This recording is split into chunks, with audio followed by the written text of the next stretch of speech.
अंशिका अनाया जैन इंद्रापुरम, श्री राजेश पहाड़िया नीतू पहाड़िया, doctor रानी आशिका पहाड़िया जैन राजेंद्र नगर दिल्ली, श्री गौरव जैन, मेघा जैन, अरहम अमारा, पालम विहार गुरुग्राम। श्री महावीर के समवसरण में जाग ज्ञानी उजेरा, हो शत शत वंदन मेरा, हो शत शत वंदन मेरा। श्री महावीर के समवसरण में जाग ज्ञानी उजेरा, हो शत शत वंदन मेरा, हो शत शत वंदन मेरा। और गुरुवर के लिए बोलेंगे। मन वचन से गुरु चरणों में अपना शीश झुकाती हूँ, भगवान सी पावन मुद्रा लख जीवन अर्पण करती हूँ। 36 गुण के धारी गुरुवर रत्नात्रय के धारी हैं, पथ भूलों को राह दिखाते गुरुवर भव दुख हारी हैं, पथ भूलों को राह दिखाते गुरुवर भव दुख हारी हैं। बोलो गुरुवर आचार्य सौभाग्य सागर जी गुरुदेव की जय। धर्म स्नेही बंधुओं, आज पंच कल्याणक का द्वितीय दिन है, दूसरा दिन है। क्योंकि गर्भ कल्याणक, पहले तो आपका इतना पुण्य है कि जिस नगर में पंच कल्याणक हो जाते हैं वो नगर ही इतना शुद्ध हो जाता है। क्योंकि हर एक नगर में, हर एक शहर में पंच कल्याणक नहीं बनते। आपका बहुत पुण्य जागा है जो आपके नगर में पंच कल्याणक हो रहे हैं। आज गर्भ कल्याणक का दूसरा दिन है। गर्भ, जब तीर्थंकर माता के गर्भ में आते हैं भगवान, तो 6 महीने पहले से ही उनके आंगन में रत्नों की वर्षा होने लगती है। 4 टाइम उनके रत्न बरसते हैं। 14 करोड़ रत्नों की वर्षा होती है उनके आंगन में। और जो हिरी सीढ़ी धीरती कीर्ति बुद्धि लक्ष्मी 6 देवियाँ होती हैं जो कमलवासिनी, उनकी सेवा के लिए आ जाती हैं। और रुचिकवर द्वीप से 56 कुमारियाँ देवी उनकी सेवा में आ जाती हैं और भगवान की माता को इतनी खुश रखने का प्रयास करती हैं वो देवियाँ। और तरह तरह के उनसे प्रश्न करती हैं कि माता ऐसा क्यों है, संसार में ऐसा क्यों है। तो माता उनका सटीक उसका उत्तर देती है। क्योंकि कैसे उत्तर देती है? क्योंकि उनके गर्भ में 3 लोक के नाथ बैठे हुए हैं। क्योंकि उनके संस्कार से, उनके ज्ञान के द्वारा उनका ज्ञान इतना विकसित हो जाता है और उनका वो सटीक उनका उत्तर देती है माता। देखिए, जब आज गर्भ संस्कार 2 दिन चलता है, एक दिन उत्तर, एक पूर्व रूप। तो आपने उत्तर रूप में जो क्रियाएं कल हुई उसके आपके जो विषय में जानकारी मिली, किंतु आज पूर्व रूप में जब 16 माता के गर्भ में जब 6 महीने पूर्व शिशु आ जाता है, तब वह उनकी माता उस नगर में रत्नों की जो वर्षा होती है ना, 6 माह पूर्व होने लगती है गर्भ में आने के शिशु के पहले से। और 9 महीने वो ऐसे 15 माह तक वर्षा होती है। जैसे अभी माता जी ने बताया ना कि 14 करोड़ 4 समय बरसती है, तो वह किस समय बरसती है? उसका समय है कि सुबह जब संधि काल होता है ना, सुबह, दोपहर और शाम को, रात को 12 से 1 बजे, उसी समय साधु सामायिक करते हैं इन 4 संध्या कालों में। इसी समय ये 14 करोड़ रत्नों की वर्षा होती है। इस प्रकार से 4 समय में यह वर्षा होती है। तो ये रत्नों की वर्षा पूर्व भाव के पुण्य के उदय से, तीर्थंकर प्रकृति का बंध बांधने से, ये तीर्थंकर से बच्चा आता है, तभी यह रत्नों की वर्षा होती है। और दूसरी होती है साधु के आहार के समय, जब चतुर्थ काल में होता है तब ये रत्नों की वर्षा होती है। इस प्रकार से 2 समय 2 बार होती है, माने तीर्थंकर के जन्म के समय और दूसरे जब मुनिराज के आहार होते हैं। इसलिए हमें नवदा भक्ति पूर्वक आहार देना चाहिए। और इसी समय सामायिक के लिए भी बताया है कि क्योंकि 4 समय में संधि कालों में सामायिक श्रावक के लिए उत्कृष्ट बताई है। इस प्रकार से कम 48 मिनट, नहीं तो 1.25 घंटे, नहीं तो 2.25 घंटे, इस प्रकार से सामायिक 3 की जा सकती है। उस सामायिक में अपने आप को व्यक्ति पूछता है कि हमें सामायिक कैसे करनी चाहिए, तो उसके लिए बताया है कि यदि जो तुमने पढ़ा है उसका चिंतन करें, और जो यदि आपको आलोचना पाठ याद है, क्योंकि आलोचना से भी बहुत सी, आलोचना पाठ में भी उसमें सब बताया कि एक इंद्रिय तेव इंद्रिय जेवा, ऐसा सब पूरा दिया। तो आलोचना पाठ पढ़ो, एक माला फेर लो और थोड़ा सा चिंतन कर लो, तो ये सामयिक भी हो सकती है आपकी। इस प्रकार से चारों समय में तो साधु नहीं कर पाती सामयिक, मगर 3 समय की अनिवार्य होती है, सुबह दोपहर और शाम को। इस प्रकार 3 समय भी सामयिक हो करना चाहिए श्रावक के लिए। अनुभव बहुत ही सुंदर प्रसंग है। अभी तक आप लोग सुनते थे बाजी कुंडलपुर में बधाई, क्या बोलते थे आगे? बजे कुंडलपुर में बधाई, आगे नगरी में वीर जन्मे। लेकिन अब वो गान भजन जो है ना, वो ये हो रहा है कि बाजी महावीर इंकले में बधाई, हो रहा है वीर प्रभु का पंचनाम। जीवन बहुत बड़ा नहीं है। पंकज जी ऊपर ही जाओ, अभी ऊपर जाओ, पंकज जी ऊपर जाओ। मैं बताना चाह रहा था आपको कि जीवन बहुत बड़ा नहीं है, लेकिन जीवन बहुत छोटा भी नहीं। इस छोटे और बड़े जीवन के बीच में यदि हम कोई अच्छे कार्य कर जाते हैं तो हमारे जीवन को हमेशा हमेशा के लिए इतिहास के पन्ने पर नोट कर देते। भगवान महावीर स्वामी का जन्म, या जितने भी तीर्थंकर हैं, महापुरुष हैं, उन सब का जन्म ऐसे ही हुआ होगा। अंतर इतना है कि भगवान महावीर स्वामी के जन्म के पहले उनकी माता ने 16 स्वप्न देखे थे, और हम और आपकी माता ने जन्म के पहले ना जाने कितने स्वप्न देखे होंगे। हो सकता है किसी माँ ने स्वप्न देखा होगा मेरा बेटा कलेक्टर बनेगा, मेरा बेटा इंजीनियर बनेगा, मेरा बेटा ये बनेगा, लेकिन किसी माँ ने ये नहीं सोचा होगा कि मेरा बेटा जाकर एक संत बनेगा। चलो, संत बनना तो बहुत मुश्किल है। जब पंडित जी, संगीतकार जी बोलते हैं भाई इनके लाल, तो लोग खुश होते हैं।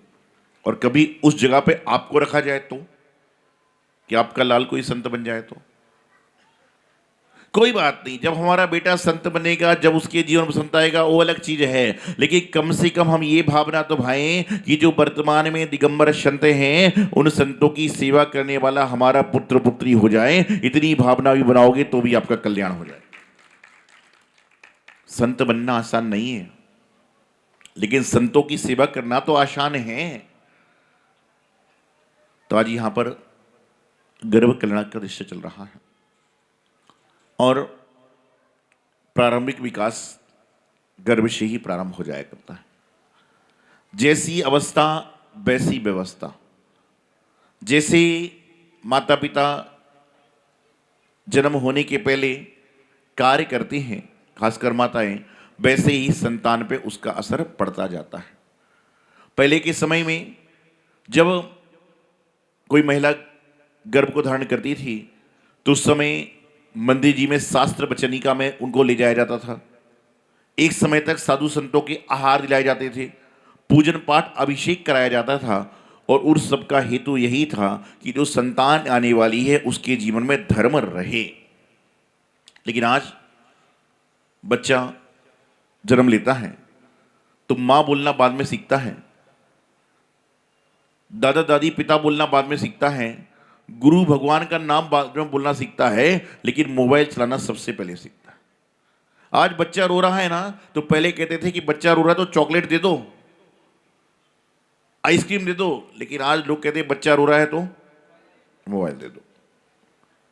पता नहीं वो जन्म में क्या गर्भ से मोबाइल चलाना सीख रहा है क्या?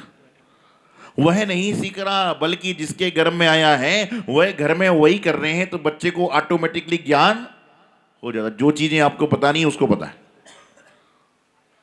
तो गर्भ अवस्था से ही संस्कार प्रारंभ हो जाते हैं, और यह वह संस्कार होते हैं जो आपके जीवन भर चलने वाले हुआ करते हैं। हर माँ सोचती है कि मेरा बालक डॉक्टर बने, इंजीनियर बने, कलेक्टर बने, ना जाने क्या क्या बने। लेकिन कोई माँ ये भी सोचना चालू कर दे, हर बच्चे को कोई सीए करा रहा है, कोई एमए करा रहा है, कोई ना जाने क्या क्या पढ़ाई डिग्री दिला रहा है। लेकिन मेरा मानना ये है कि आप अपने बच्चे को एमए तो करा रहे हो, उसके साथ में MA के साथ में एक वर्ड और जोड़ दो, MA के साथ में N लगा दो, मैन बना दो। मैन मतलब आदमी, कि अपने बच्चे को ये भावना हो कि हे भगवान, मेरा बच्चा अच्छा आदमी बन जाए, अच्छा संस्कारी बन जाए, तो समझ के चलना कि जीवन का कल्याण अपने आप हो गया। लेकिन आज परिस्थिति विकट है और समस्या निकट है। यदि इतनी महफिल में कोई बच्चा अपने पिताजी को पापा कह दे, फिर क्या होगा? इतनी सारी महफिल में कोई अपनी मां को सबके सामने मां कह दे, फिर क्या होगा? माता पिता को लगेगा मेरी इंसल्ट हो गई। लेकिन शाब्दिक अर्थ तो मां पिता ही है आज। लेकिन पिता को लोग क्या कहते हैं? क्या कहते हैं? डेड। डेड मतलब एंड। डेड एंड है, डेड बॉडी है, और पिता को डेड कहलाने में खुशी हो रही है। इंदौर में 2002 में जब चुमासा चल रहा था, गुरुवर के पादमूल में एक फैंसी लड़की आई। फैंसी, नैन्सी नहीं, फैंसी। इस लोग सोले नैन्सी नाम होगा उसका, फैंसी मतलब पूरे रंग ढंग में। वो आई, उसके पिताजी साथ में थे। उसने कहा डैड जल्दी चलो, टाइम हो रहा है। तो मैंने उस बच्ची से पूछा, मैंने कहा अपने पापा को पापा, पिताजी ये क्यों नहीं कहते हो? बोले महाराज अभी बहुत जल्दी में। अब उसकी भी जल्दी थी, लेकिन मुझे भी जानने की जल्दी थी। मैंने कहा जल्दी बताओ। कोई बात नहीं। बोले महाराज जी एक बात ऐसी है। उसने कविता रूप में बात बताई। उसने कहा मैं भारत देश में जन्मी पाश्चात्य संस्कृति की लड़की हूं। मैं भारत देश में जन्मी पाश्चात्य संस्कृति की लड़की हूं। मेरे हाथों में नेल पॉलिश और होठों पे लिपस्टिक बरहमेश रहती है। मैं भारत देश में जन्मी पाश्चात्य संस्कृति की लड़की हूं। मेरे हाथों में नेल पॉलिश और होठों पे लिपस्टिक बरहमेश रहती है। मैंने बीच बोला उससे क्या मतलब, बात बता। बोले महाराज सुनिए, भारत देश में जन्मी पश्चात संस्कृति की लड़की हूं। मेरे हाथों में नेल पॉलिश, होठों पर लिपस्टिक बरहमेश रहती है। यदि मैं अपने पापा को पापा कहती हूं तो मेरे होठ चिपकते हैं, जिससे लिपस्टिक की शाइनिंग खराब होती है। और मैं अपने पापा को डैड कहती हूं तो मेरे होठ खुलते हैं, जिससे लिपस्टिक की शाइनिंग और बढ़ जाती है।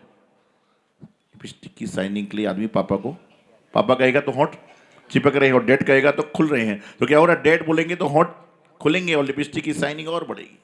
क्या संसार है! ये संसार का चक्र है, ये संसार की व्यवस्था है। आज प्रत्येक मानव इस कगार पर पहुंच गया है कि वह अपना तो ले रहा है, दूसरे का छोड़ नहीं रहा है। पहले के जमाने में यह था कि जो मेरा है वही मेरा है। एक व्यक्ति ऐसा होता था जो कहता था कि जो मेरा है वही मेरा है, और दूसरा व्यक्ति कहता था कि जो मेरा है वह मेरा है और जो तेरा है वह तेरा है। लेकिन आज के जमाने में व्यक्ति कहता है मेरा सो मेरा है, लेकिन तेरा भी मेरा है। अरे अपनी वस्त्रों की सुंदरता पर ध्यान नहीं है, दूसरे की सुंदरता पर ध्यान है। सबसे ज्यादा यदि पूछा जाए कि कौन सा आदमी इस दुनिया में पेशेंसवान है, तो कौन है बताइए मुझे। आपसे कहा जाए कि पूरे संसार में सबसे ज्यादा पेशेंस किस दुकानदार के पास में है, तो कौन है? साड़ी की दुकान वाला, कि 20-25 साड़ी खुल जाए तो भी लपेटता है, ये नहीं कहता कि आपने खरीदी क्यों नहीं। होता कि नहीं होता है? दूसरा तो चलता कर देगा, भैया लेना तो ले तो जा, लेकिन वो बेचारा पेशेंस रखा हुआ है, धंधा है। एक महिला भी कुछ दिनों पहले एक साड़ी की दुकान पर पहुंच गई, 10-5 साड़ी देखी है, और साड़ी को देखने के बाद कहा भाई सब इसका अच्छे से रेट लगा लीजिए। ये बोले आपको अच्छा ही लगाया है। अरे बोले अच्छा लगा लीजिए, हम 3-4 साल से आपके कस्टमर हैं। उसने हाथ जोड़कर कहा बहन जी साड़ी नहीं लेना तो मत लो, लेकिन झूठ तो मत बोलो। बोले क्यों? बोले दुकान ही 3 महीने पहले खोली है, दुकान ही 3 महीने पहले चालू हुई है, लेकिन आदमी की आदत, आदमी की भाषा क्या यही तो कहता है, यही तो आपके कर्म का बंध कर रहा है, कर्म को बढ़ा रहा है, कर्म को काट नहीं रहा, बल्कि कर्म को और बढ़ाए जा रहा है, और बढ़ाए जा रहा है। अरे होना तो ये चाहिए कि जो मेरा है वह भी तेरा है, और जो तेरा है वह भी तेरा है, क्योंकि दुनिया भी एक रैन बसेरा है। ये सोचोगे तो कल्याण हो जाएगा। इतने उदार नहीं हो तो उद्धार बन जाओ। कम से कम आप अपना भोगिए और जो दूसरा भोग रहा है उसको भोगने दीजिए। लेकिन आज अपने पास का सुख नहीं है, दूसरे के पास का दुख हो रहा है। तो बात चली संस्कारों की कि जैसे जैसे संस्कार जीवन में आते हैं वैसे वैसी व्यवस्था जीवन में बनने लग जाया करती है। और माता जी महाराज सभी बता रहे कि गर्भ अवस्था से ही संस्कार प्रारंभ हो जाया करते हैं। निश्चित रूप से जो संत दिख रहे हैं आपको, इनकी माओं ने कभी ना कभी, हो सकता है शिखर जी की वंदना, गुरुओं का सानिध्य, गुरु का आशीर्वाद प्राप्त किया होगा, जब जाकर उनके यहाँ से जन्मी संतान आज संत बन पाई। संतान में से क्या किया? संतान जो अक्षर है उसमें से 2 शब्द ही तो निकाले हैं, ना निकाल दिया और डंडा निकाल दिया, क्या बचा? संतान में से ऊपर पीछे का ना निकालो और डंडा निकाल दो, क्या बनेगा? संत बन जाएगा। कि उन्होंने संतों की सेवा करी तो उनके संतान भी आज संत बनकर आपके रूप में हैं, आपके सामने हैं, आपको धर्म के रूप में दिखा रहे हैं। और ये संत हैं तो जीवन में बसंत है, और संत नहीं तो जीवन का अंत है। वंशिका अनाया जैन इंद्रापुरम, श्री राजेश पहाड़िया नीतू पहाड़िया, डॉक्टर रानी आशिका पहाड़िया जैन राजेंद्र नगर दिल्ली, श्री गौरव जैन मेघा जैन अरहम अमारा पालम विहार गुरुग्राम।